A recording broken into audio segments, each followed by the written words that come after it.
All right, in today's quick video, let's talk about alpha lipoic acid. Let's dive in.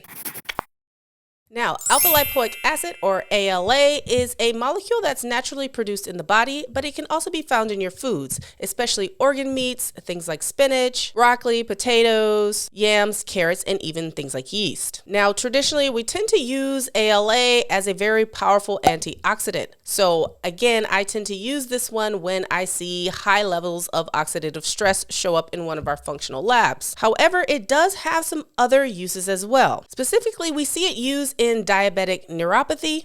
And again, we think it's because it's actually helping to reduce that oxidative stress, as well as improving neuronal blood flow, or blood flow to the neurons. We also use it quite often in hyperlipidemia, so elevated cholesterol. Specifically, it has been shown to help reduce circulating LDL levels, or your bad cholesterol. And it also helps to support healthy blood glucose levels as well. In this aspect, it also has been shown to be helpful in weight management or weight reduction, so weight loss. In some of the studies, it has been shown to decrease levels of leptin, which is a hormone that often makes you think that you are hungry, and increases levels of adiponectin, especially in patients who are obese. So this might be a great supplement to think about if you are looking for weight management or looking for weight loss. Now, when taking this one, you want to make sure that you're taking it away from food, as if you have a full stomach, it can reduce the amount that you're actually going to absorb.